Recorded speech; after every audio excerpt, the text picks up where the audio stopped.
আসসালামু আলাইকুম। প্রিয় এইচএসসি ও আলিম পরীক্ষার্থীবৃন্দ, খুব শীঘ্রই তোমাদের এইচএসসি ও আলিম পরীক্ষা শুরু হতে যাচ্ছে। তোমরা অনেকেই এই সময়টায় উদ্বিগ্ন অবস্থায় আছো। সে বিষয়ে তোমাদের কিছু কথা বলতে চাই।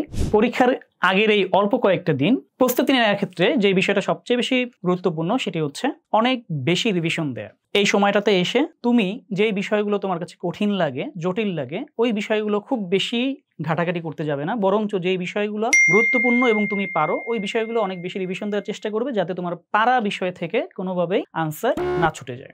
তোমরা অনেকেই কিন্তু একটা ভুল করো, সেটি হচ্ছে পরীক্ষার আগে একদম নাক মুখ ডুবিয়ে পড়াশোনা করো এবং অনেকে অনেক রাত জেগে পড়াশোনা করো, যেটি অনেক সময় তোমাদের স্বাস্থ্যের প্রতি একটা নেগেটিভ ইম্প্যাক্ট ফেলে এবং তোমার এই যে স্বাস্থ্যের অবনতি, এটা মূল পরীক্ষায় গিয়ে রেজাল্টেও একটা নেগেটিভ ইম্প্যাক্ট ফেলে। কাজেই তোমার স্বাস্থ্যের প্রতি খেয়াল রাখতে হবে। কোনোভাবেই বেশি রাত জেগে পড়াশোনা করা যাবে না। সর্বোচ্চ 12টা থেকে 1টার মধ্যে পড়াশোনা শেষ করবে। প্রয়োজনে তুমি ভোরবেলায় উঠে ওই সময়টায় একটু বেশি সময় দিয়ে পড়াশোনা করবে। তোমার হাতে কিন্তু এখন মোবাইল আছে, তাই না? তো এই যে মোবাইলটি ব্যবহারের ক্ষেত্রেও তোমাকে নিয়ন্ত্রিত ব্যবহার শিখতে হবে। তুমি তোমার দিনের নির্দিষ্ট একটা সময়ে অল্প কিছু সময়ের জন্য মোবাইলটি হাতে নিবে তোমার প্রয়োজনীয় কাজ সারার জন্য।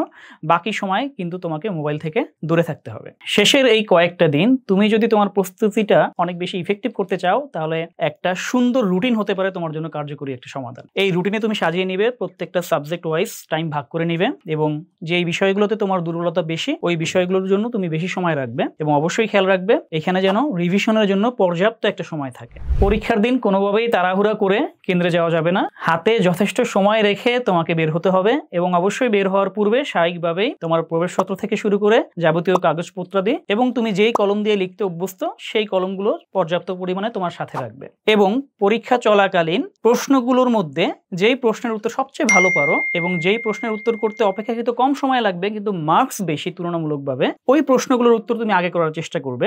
একইভাবে যেই প্রশ্নর উত্তর সম্পর্কে তোমার ধারণা সবচাইতে কম এবং একই সাথে যেটাতে মার্কসও তুলনামূলক কম, সেগুলো তুমি শেষে আনসার করার চেষ্টা করবে। এবং একটা কথা খুবই গুরুত্বপূর্ণ, তুমি কোনো প্রশ্নের উত্তরে কিন্তু বাদ রেখে আসবে না। প্রত্যেকটা প্রশ্নের উত্তর করবে। কোনো প্রশ্নের উত্তর যদি সঠিক জানা না থাকে, তুমি যতটুকু জানো তোমার আইডিয়া থেকে ততটুকু আনসার করে আসবে। আর একটা বিষয় যেটা তোমরা আসলে অনেকেই করো না, পরীক্ষা শেষ হওয়ার পরে অন্তত 5 থেকে 7 মিনিট তুমি তোমার রিভিশনের জন্য রাখবে। কারণ তোমার এই রিভিশনের কারণে ছোট ছোট স্পেলিং মিস্টেক, ছোট ছোট গ্রামাটিক্যাল মিস্টেক কিন্তু তুমি রিকভার করতে পারবে, যার কারণেই হয়তো বা তোমার 5 থেকে 7 মার্ক বেঁচে যাবে। কাজেই তোমার পরীক্ষার সময় যদি হয়ে থাকে 3 ঘন্টা, তুমি এ থেকে 5 থেকে 7 মিনিট অবশ্যই তোমার রিভিশনের জন্য রাখবে। আশা করি তোমাদের প্রত্যেকের পরীক্ষা খুবই ভালো হবে। আসসালামু আলাইকুম।